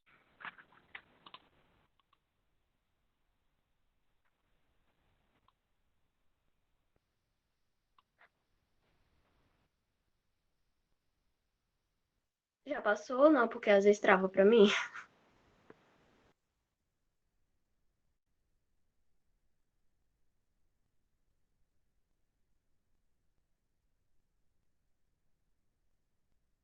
Perfeito. Bem, gente, o estudo detalhado desses sistemas, né, de pulsares, ele nos fornece as melhores determinações para as massas das estrelas de nêutron. E um parâmetro importante para a física de partículas, já que uma vez, né, que o raio é conhecido, com a determinação da massa, a gente pode conhecer a densidade média das estrelas de nêutrons, e a partir disso a gente pode elaborar uns modelos para o comportamento da matéria em altas densidades. Pode passar, Tati.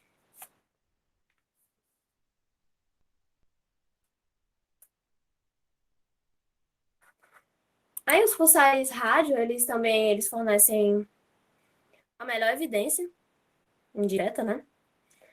Que a gente dispõe até hoje, né, da existência de ondas gravitacionais, que são previstas pela teoria geral da relatividade de Einstein. Então, ponto pra gente aí.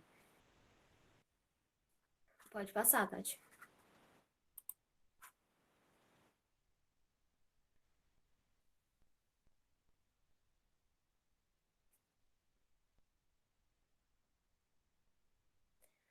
Aí indo para as binárias de raios X, né?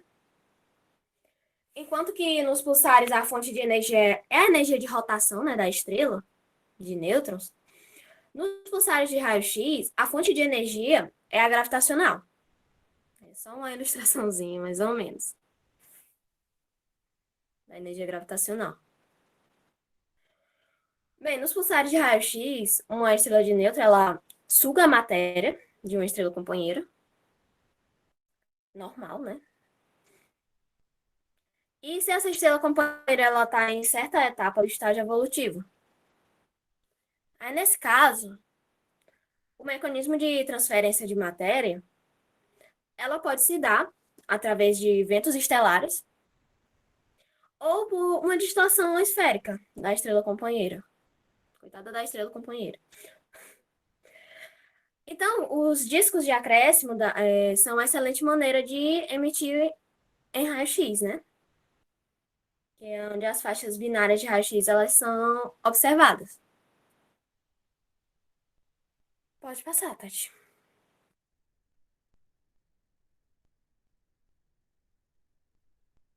Agora vamos para o xodózinho, né? O buraco negro. Bem, o buraco negro, né? Eles, querendo ou não, eles são objetos que cativam bastante a curiosidade da galera, né? E também a imaginação de todo mundo, né? Como é que eles funcionam e tudo mais. Pelo menos muito na vida da gente, né? A gente ouviu falar já de uma estrela densa, extremamente densa, que não deixa nem a luz escapar, né? Do seu ponto de campo gravitacional, né? Bem, como a gente já viu, né? Ao longo da apresentação de hoje, as anãs brancas e as estrelas de nêutrons, elas têm uma máxima massa possível, né? Pode passar, Tati.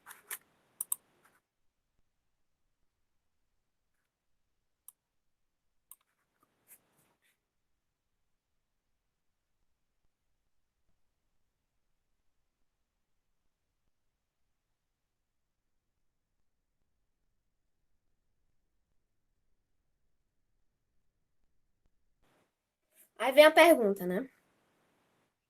O que que acontece com um objeto compacto, lembrem, que ultrapassa a maior massa permitida para uma estrela de nêutrons? Isso eu comentei anteriormente, antes de falar sobre a supernova, quando eu estava falando sobre ainda a matéria extremamente densa. Alguém se habilita?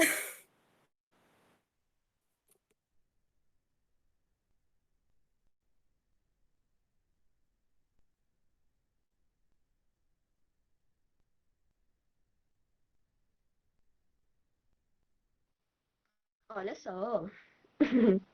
Vira um buraco negro? Será se vira um buraco negro? Bem, pode passar, Tati.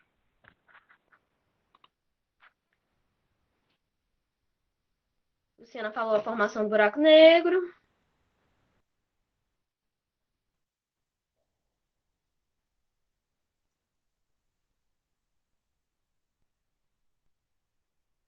Tati já passou, porque às vezes trava pra mim. Só vejo muito tempo depois que já tem passado. Opa, apareceu agora. Bem, a resposta, de acordo com a teoria geral da relatividade, é de que nada impede o colapso. Não acredita, não adianta chorar. Aí, com esse procedimento gradual, né, do colapso, o campo gravitacional perto do objeto, ele vai se tornar cada vez mais intenso. E, consequentemente, né, com essa situação, nada mais pode escapar do campo gravitacional desse objeto, para o mundo externo. Ou seja, nem mesmo a luz pode escapar. Então, não adianta.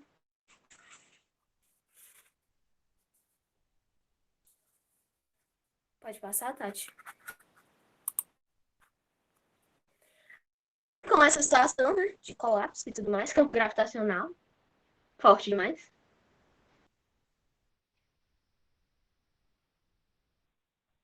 Isso a Tati já passou.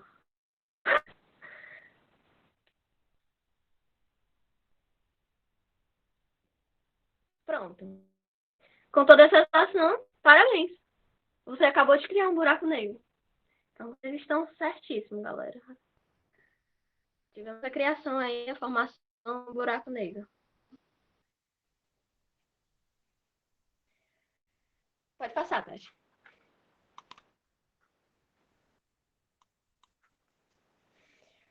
Mas aí vem um questionamento, né? Como nós podemos ter tanta certeza da existência dos buracos negros? Isso sem contar com aquela foto que foi tirada em 2019. Não entraremos nesse detalhe. Como pode ter certeza da existência dos buracos negros? Alguém se habilita?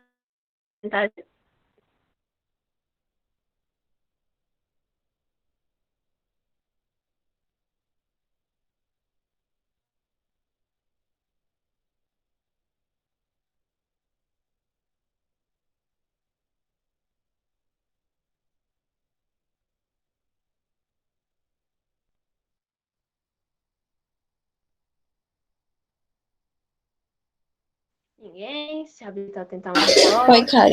Calma aí, deixa eu só. Será que eu tinha travado? Não, só problema aqui.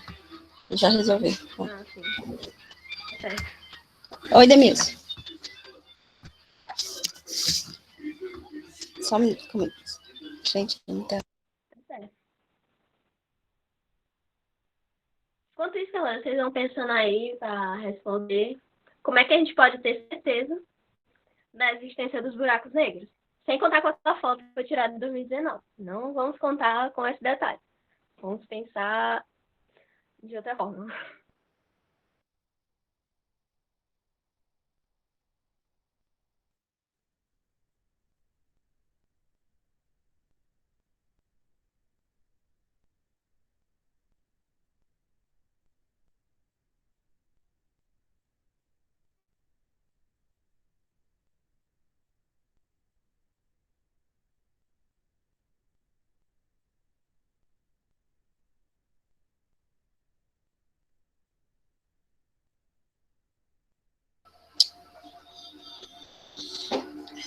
Bem, Minha tela tá aparecendo pra vocês?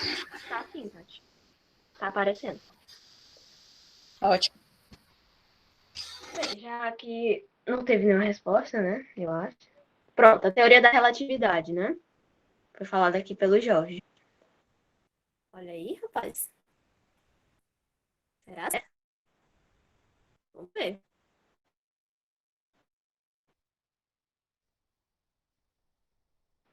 A dos objetos compactos, né? É possível. E é possível ser uma prova forte, né? Dos buracos negros. Como isso acontece? Por que isso acontece? Como você pode ter tanta certeza? A gente viu, né? A estrela, ela tem a capacidade de ter ação de elétrons. E isso até dá origem a estrelas de nêutrons e anãs brancos, dependendo. E nós vimos para estrelas de nêutrons brancas. E toda essa entrando na teoria da evolução e todas as partes você vai se encaixando. Isso faz com que a teoria da formação estelar seja um dos pilares até mesmo da astrofísica. Pode passar, Tati.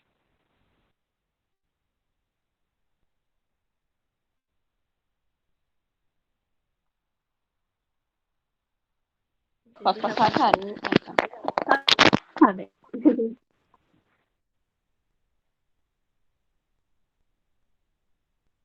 Aí vamos saber se o Jorge está certo, né? Bem, a ideia dos buracos negros, ela acaba surgindo, né, da fonte do colapso gravitacional. Foi falado várias e várias vezes aqui, né? Só para entrar na cabeça de todo mundo. De uma estrela massiva, né? Isso é resultado da teoria da evolução estelar, que vem a teoria da relatividade geral. Olha aí. Aí, nesse caso, acaba tudo se encaixando. Então, o Jorge está certo. Pode passar, Tati.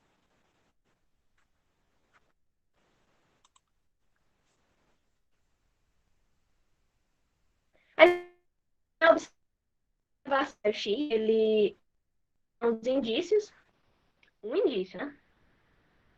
Isso, da presença de um objeto compacto imaginário. Aí tudo bem, né? Agora vamos realmente para o que interessa.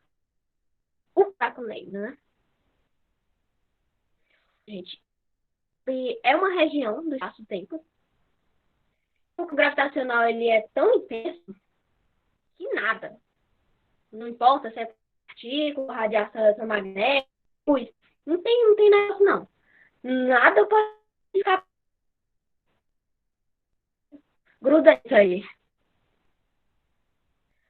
E a teoria da relatividade geral, ela prevê, né, que uma massa suficientemente compacta, ela pode deformar.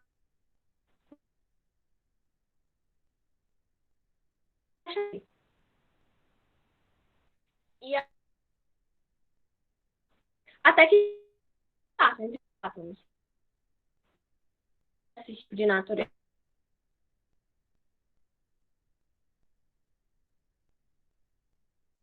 Tá falhando, Karen. Não sei se é só a minha internet. Já começou a falhar, chegando nesse horário começa. Meu negócio novo, gente. Onde está agora? Tá melhor, cara. Quando começa a falhar, às vezes começa a falhar nesse horário. Pronto. Deu de entender essa parte que eu falo sobre o que é um buraco antes de falhar? De ouvir direito?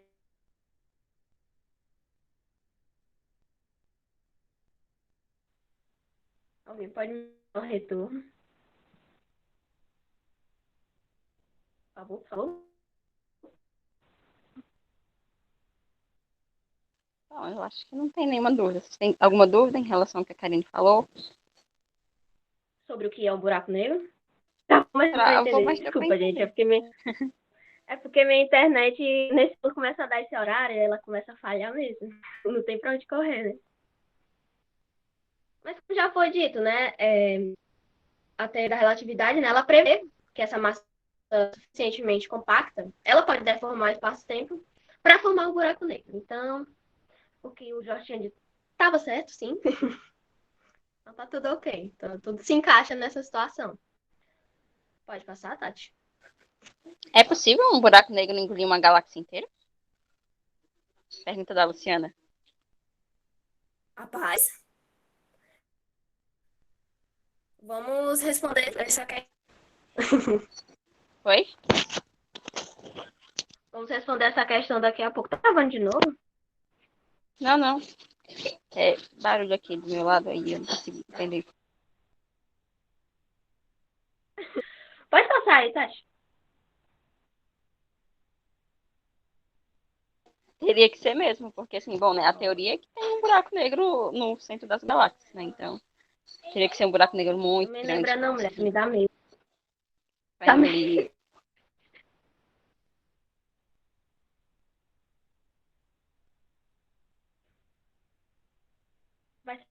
Vou por tópicos aqui. Um é a característica dos buracos negros. O outro é os buracos. Acho que isso vai responder a pergunta de vocês. Deformações no espaço-tempo, como já foi comentado, e eu vou falar também sobre então, essas questões. Não se preocupem. Começando pelas características, né? Do buraco. A comunidade científica, basicamente, ela acredita que os buracos eles apresentam dimensões bastante variadas. Então, os menores deles eles podem apresentar até mesmo o tamanho de um único átomo. E os maiores eles podem ter raios de poucos quilômetros de milhas de vezes do Sol. Vai variando aí o tamanho. E alguma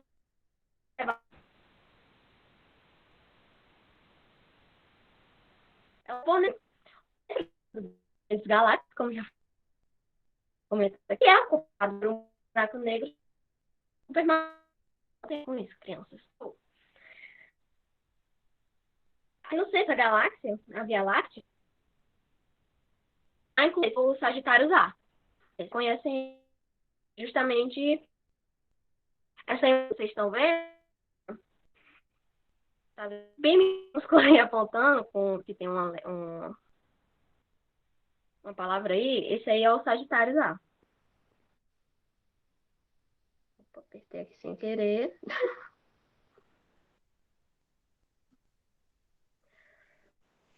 Tá aí a nossa belezinha. Agora a outra parte, né? Os buracos negros, eles sugam tudo ao seu redor? Bem, os buracos negros, eles não sugam exatamente tudo que está à sua volta. Não fiquem em pânico. Só que o seu campo gravitacional, ele pode prender estrelas e planetas, né? Que estão em órbitas espirais, né? Só que para que isso aconteça, né? Que ele seja de fato sugado, né? Para o interior do buraco negro, sem qualquer chance de fugir dele, né? É necessário que tenha uma certa distância, se estabeleça uma certa distância mínima ao seu centro, né? Que é o horizonte de eventos. Aí, nessa distância, a velocidade de escape, que é a mínima negro, é o que é a própria velocidade da luz. Não sei se alguém já assistiu Interestelar aqui. Eles mostram mais ou menos essa situação. Aí, sobre a deformação no espaço-tempo, né? De acordo com a atividade geral de tio Einstein, né? Os corpos que têm massa muito grande, eles acabam produzindo deformações no espaço-tempo. E essa deformação, ela inclusive é responsável pela grande aceleração gravitacional que vai em direção ao centro desses corpos. E, além disso, a grande deformação, né, desse espaço-tempo, ele vai se tornando curvo. E dessa forma, a luz ela, que se propaga, né, nas proximidades do buraco negro, ela não vai percorrer uma linha reta, que nem geralmente acontece, né? Mas sim uma trajetória meio curvilínea. Aí por que isso acontece, né? Por que essa situação todinha ocorre, né? Isso ocorre porque o próprio espaço na região que está sendo deformado dá origem a um fenômeno que é chamado de lente gravitacional. Não sei se vocês já ouviram falar desse termo.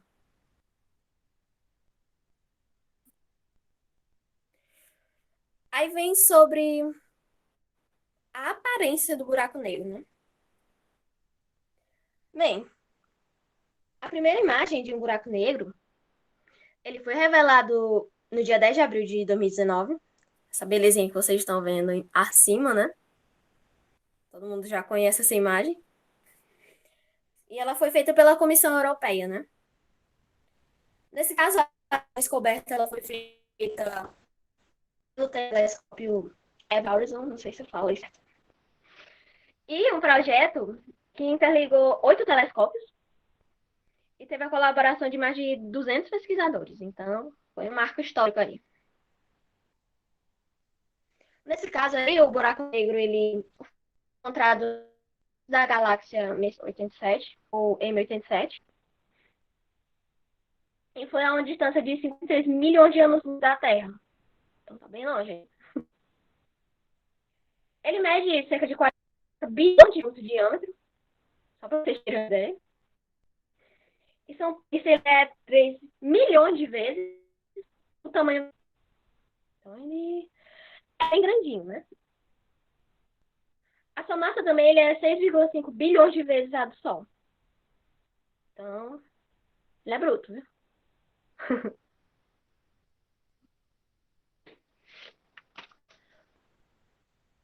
Bem, aí antes da descoberta dos buracos negros, né? Eles eram retratados somente por meio de animações e concepções artísticas, né? Inclusive, uma das concepções artísticas que chegou mais próximo dessa realidade, dessa foto, né, por exemplo, foi feita pela direção de arte do filme Interestelar. Pode passar, Tati, fique à vontade. Ele foi feito nesse filme Interestelar, né? Por meio de cálculos feitos pelo físico Kip Thorne, não sei se eu falei certo, Thorne, sob a direção do Christopher Nolan. Tá aí uma recomendação de filme para vocês. É o Interestelar, um filme muito interessante. Eu recomendo bastante. Vale muito a pena. Você consegue descobrir muita coisa. Ele é cativante, a história é boa, bem desenvolvida. Então tá aí uma recomendação de filme para vocês assistirem. Então é isso, gente. Vocês têm alguma dúvida? Tem alguma curiosidade? Tem alguma indicação? Alguma coisa? Fiquem à vontade, viu? Mas antes de ir também, gente, a gente vai ter um quiz para vocês, tá? Se vocês tiverem alguma dúvida, antes de eu Assim, colocar o link aqui para vocês, podem perguntar. Eu já coloco aqui o link o para quiz não tá gente. difícil, viu, gente? É bem tranquilo. Não se assustem. Não se assustem com o quiz, ele tá bem leve. Dá de entender. Sim, sim. A palestra vai estar sendo divulgada no YouTube. O minicurso vai estar sendo disponibilizado no YouTube e a gente vai YouTube. disponibilizar também esse material pelo e-mail de vocês, tá? Obrigada, gente. Ah, vocês Eu não podem sei se entrar, foi né? muito rápido. Eu não Coloquei o sei se link foi lá muito para vocês poderem rápido, gente, entrar. para vocês. Não sei se foi rápido demais para vocês a apresentação. Não sei se ficou muita dúvida. Qualquer coisa, a gente está aqui para tirar as dúvidas de vocês.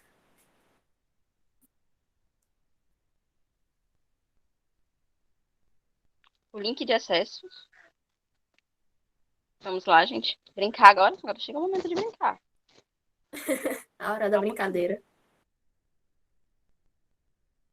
Obrigada pela Muito participação, obrigada. gente. Vocês são 10, viu? Vocês perguntaram mesmo, não tiveram medo de perguntar ou de comentar alguma coisa. Gostei bastante da interação de vocês. Vamos lá, já tem 3 pessoas. Eu, como vocês estão me falando que eu nem vi o tempo passar. E do jeito que eu gosto de estar falando das coisas, aí eu não vejo mesmo.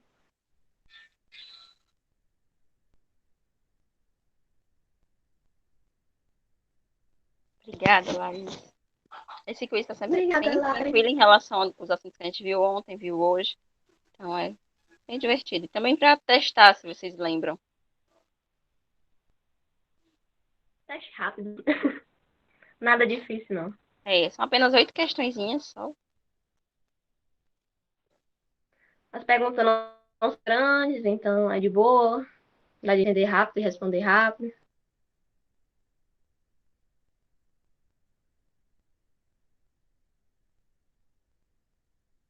Ah, gente, não se esqueçam de quem não preencheu ainda, preencher o formulário. Porque tem que preencher, porque só recebe certificado quem participou dos 2 dias, né? Do mini curso.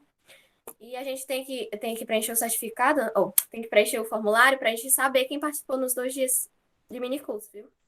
Só para lembrar. Boa, Karen, tá lembrado.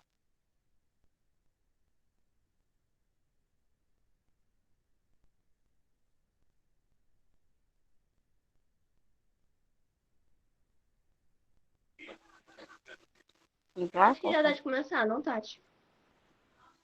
Aqui. Vamos lá. Mais alguém vai querer participar?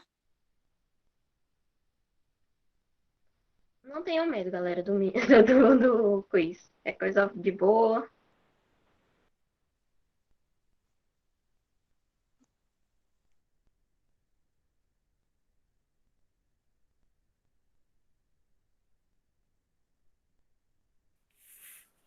Tá, Pronto, tá, pode tá, começar, tá. Tati mesmo.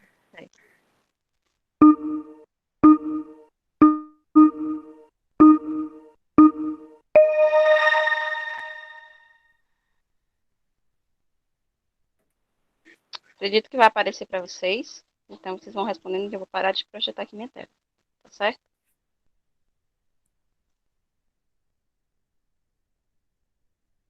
Daqui a pouco a gente volta com os resultados.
Você está compartilhando.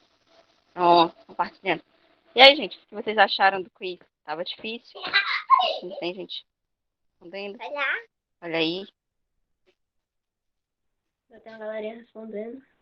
Uhum. Show. Obrigada, gente, pela participação.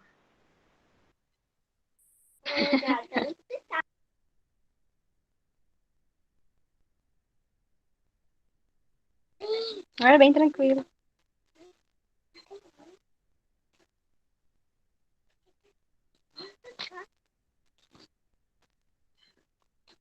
Parabéns, Antônio e Afonso, por vocês terem tirado o primeiro lugar aí. Né? Galera arrasando aí.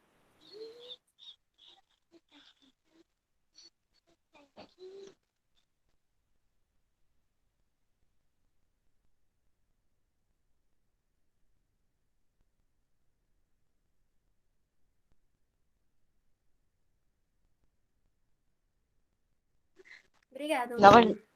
Muito obrigada pela participação de vocês, pela participação no evento inteiro. Saudade Ah, é? também, Bate a aproveitava. saudade. Mas não é o desespero de fazer isso aqui valendo ponto. Muito, muito obrigada, gente, pela participação. Obrigado por contribuir com perguntas ou com alguma curiosidade que vocês estão tendo. Assistam Star Trek. Obviamente, o nosso título não tem nada a ver com Star Trek, né? Graças a Deus. Nada a ver, né? Não fizemos isso de forma proposital também.